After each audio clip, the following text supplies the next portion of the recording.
Salut à toi et bienvenue dans cette vidéo. La maîtrise Reiki Usui Tibet est le 4e niveau de la formation. Avant, il faut bien entendu passer par le premier degré de Reiki avec l'initiation en présentiel. C'est très important pour pouvoir se faire du Reiki. Il y a beaucoup de personnes qui me demandent si la maîtrise c'est important de la faire quand on veut pas enseigner, quand on veut pas former au Reiki. Il faut savoir qu'au 4e degré, on apprend quand même 4 symboles sacrés tibétains qui sont très intéressants et on apprend comment initier, comment faire des syntonies de guérison.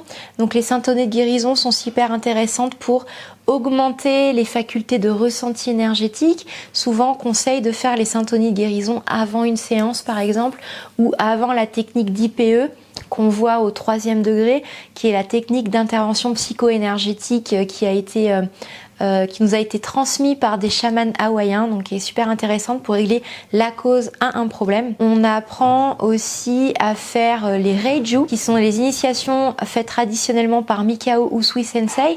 Donc comment donner des Reiju qui vont nous reconnecter aux initiations qu'on a eues de Reiki. Donc ça va monter notre taux vibratoire avec tous les bénéfices qu'il y a derrière. Dès qu'on monte son taux vibratoire, on est tout de suite en dissonance avec des énergies basses.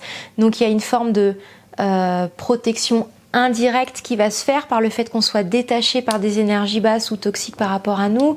On peut se nettoyer de certaines formes d'énergie basse, donc de certaines charges.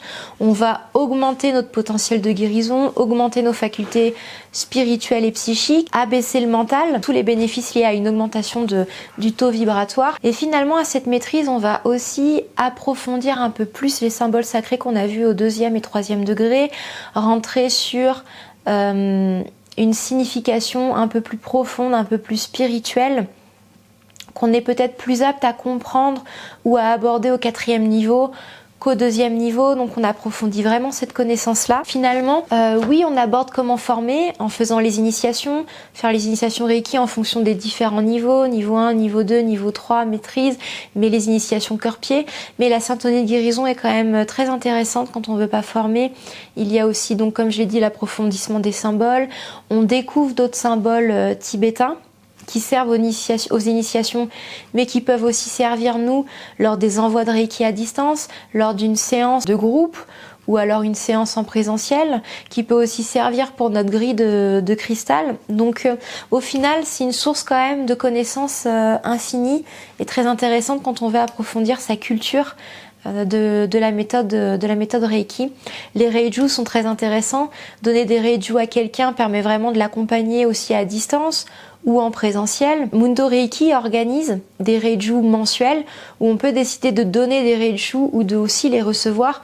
Donc ça peut aussi nous permettre de faire partie un petit peu d'une cohésion de groupe, d'un lien de contact entre différents maîtres Reiki en donnant et en recevant. Donc ça permet d'alimenter aussi un lien qui est quand même très intéressant. Donc voilà un petit peu pour la maîtrise Reiki qui octroie aussi quand même un autre niveau de conscience, de nouvelles connaissances et qui permettent aussi d'agrémenter notre pratique du Reiki au quotidien. Je te souhaite plein de bonheur, tout le meilleur du monde et puis je te dis à bientôt dans une prochaine vidéo. Allez, ciao! Before the throne of God above, I have a strong and perfect plea, a great high priest whose name is love, whoever lives and pleads for me.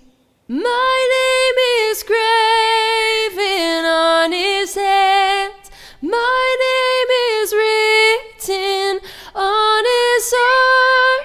I know that while in heaven he stands, no tongue can bid me thence depart.